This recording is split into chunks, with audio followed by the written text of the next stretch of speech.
మాధురి గారు మొన్న రీసెంట్ గా మళ్ళీ ఇంకో ఏదో వచ్చింది కదా, బిగ్ బాస్కి వెళ్ళి వచ్చిన తర్వాత రీతు చౌదరి వాళ్ళ మదర్ మీకు ఏదో చెప్పారు అని, ఆ తర్వాత మళ్ళీ కాదు అని ఏంటి అసలు అది?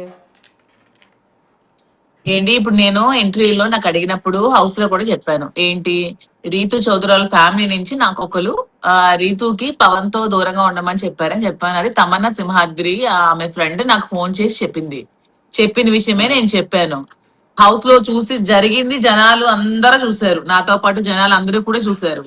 చూసి వాళ్ళ అమ్మకి మీడియా వాళ్ళు అడిగినప్పుడు కూడా వాళ్ళ అమ్మ చెప్తాదని ఎలా అనుకుంటాము? చెప్తే మాత్రం వాళ్ళ అమ్మ బయట సమాధానం చెప్తారని ఎవరు ఎక్స్పెక్ట్ చేయరు కదా. ఆవిడేమో ఏదో సమాధానం ఇచ్చింది. ఏమో ఆమెకి వాళ్ళ కూతురు చేసింది రైట్ అనిపిస్తుంది ఏమో మరి, లోపల చూసి బయటకు వచ్చిన తర్వాత. ఎవరిష్టం అది, ప్రపంచం చూస్తుంది కదా ఏం జరుగుతుందో. నాకైతే మళ్ళీ అబద్ధాలు ఆమె నేను చెప్పాల్సిన అవసరం చెప్పలేదు అని లేదు. ఏదో చెప్పినట్టు ఉంది కదా వాళ్ళ మదర్ రీతు చౌదరి. ఆ నేను చెప్పలేదా అని చెప్తోంది. అదే అంటున్నాను నేను. ఇప్పుడు తమన్నా సింహాద్రి నాకు ఫోన్ చేసి ఇలా చెప్పండి, హౌస్ లోపలికి వెళ్ళి రీతుకి మాట్లాడిద్దని చెప్పండి అని బ్రతిమాలు చెప్పింది. సో అందరూ చూస్తున్నారు, ప్రపంచం అంతా చూస్తున్నారు. అబద్ధం అని చెప్పాల్సిన అవసరం నాకే ఉంది? ఇప్పుడు అబద్ధం చెప్తే నాకే వస్తుంది? ఇలా చెప్పారని చెప్తే నాకేమైనా వస్తుందా? బయటకు వచ్చాక కూడా మాట్లాడుకుంటారు కదా, అబద్ధం చెప్తే నాకేం వస్తుంది దాంట్లో? వాళ్ళు మాట్లాడుకుంటే ఏంటి, మాట్లాడకపోతే నాకేంటి? ఇప్పుడు హౌస్ లో ఉన్నప్పుడు నాకు ఇరిటేటింగ్ గా అనిపించాయి. నా ముందు వాళ్ళు చేసిన రోత పనులు చూడలేక ఇరిటేటింగ్ గా అనిపించి నేను తిట్టడం జరిగింది. అందరూ క్వశ్చన్ చేశారు. మన సంధ్య కూడా క్వశ్చన్ చేసింది. తప్పే ఉంది క్వశ్చన్ చేయడంలో? హౌస్ లోపల ఏంటి ఏం వాళ్ళు జరిగితే అదే చేసిన కదా మాట్లాడాలి. ఏంటి వాళ్ళు చేసిన రోత పనులు ఏంటి? ఏవైతే అవి మాకు నచ్చనివి మేము క్వశ్చన్ చేశాము. వాళ్ళ ఫ్యామిలీ మెంబర్ నుంచి ఒకరు చెప్పారని చెప్పాను. ఆ విషయమే నేను వాళ్ళు చెప్పాను. వచ్చాక కూడా నేను ఆ విషయమే తమన్నా సింహాద్రి కూడా అడిగాను, ఫోన్ చేసి చెప్పాను. నువ్వు చెప్పమంటే చెప్పాను, మళ్ళీ ఏంటి ఆ ఇంటర్వ్యూలు అవన్నీ వాళ్ళ అమ్మగారికి చెప్పండి అని చెప్పాను. మళ్ళీ ఎందుకు ఆమె ప్లేట్ ఫిరాయించినట్టు? అదే అంటున్నాను. అంటే ఆమె విషయంలో కూడా తప్పు పట్టలేము. ఇప్పుడు వెళ్ళి మీడియా వాళ్ళకి ఉండాలి. అది మీడియా వాళ్ళు అడిగితే తల్లి ఏం చెప్తుంది? అవును నేను చెప్పాను, నా కూతురు అలా అవుతుందని చెప్తానని చెప్తుందా? ఏ తల్లి అయినా చెప్పదుగా.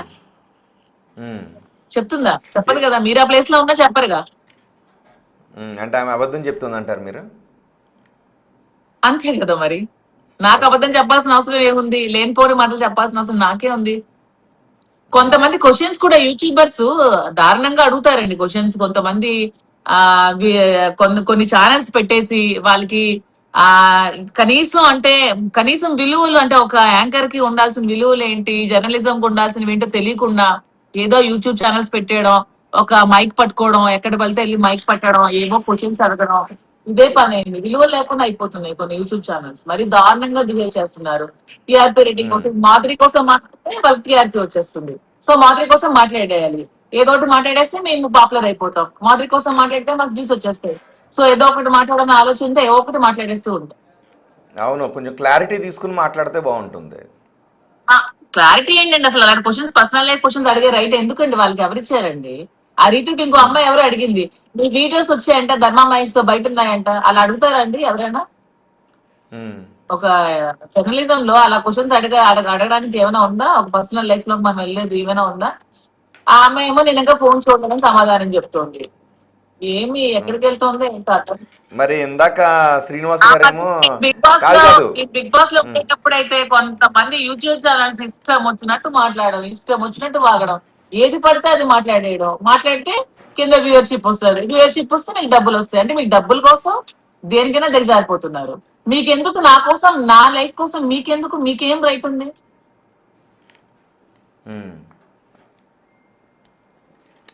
ఓకే.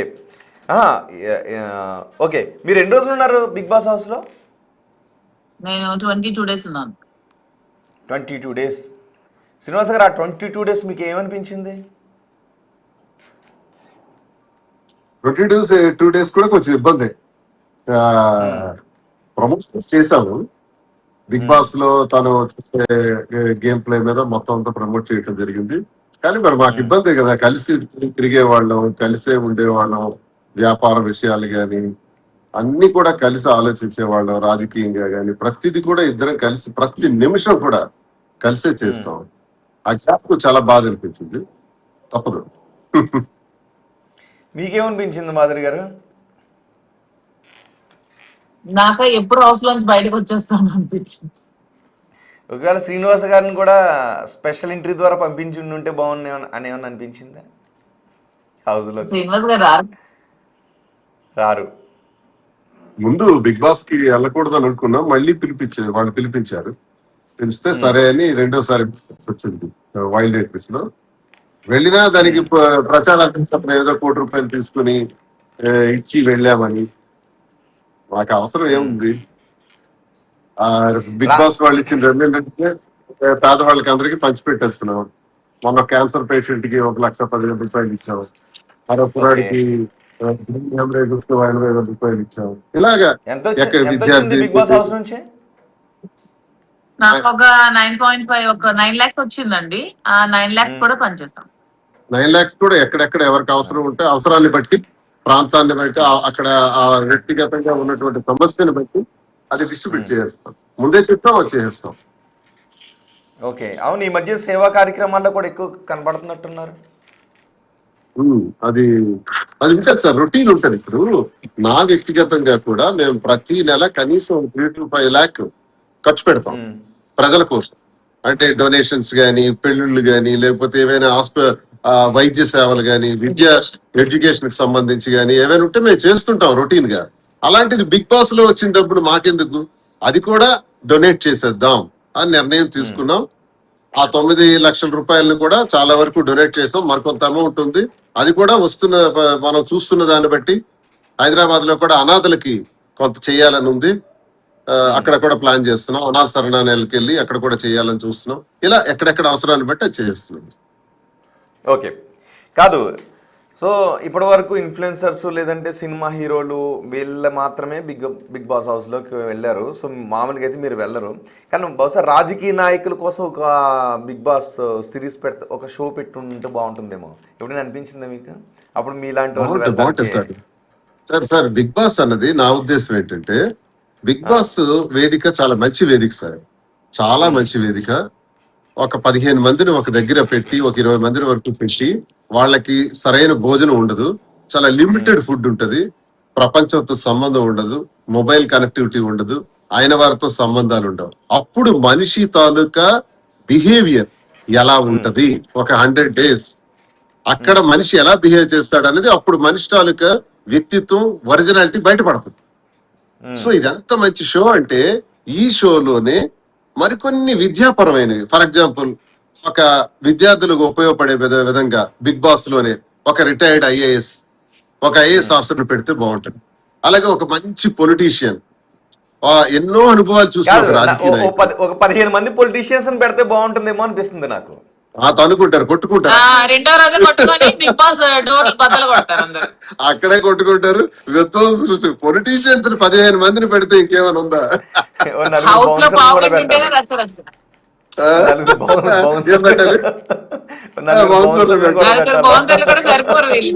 15 మందికి ఒక్కొక్కడికి 4 చొప్పున పెట్టాలి.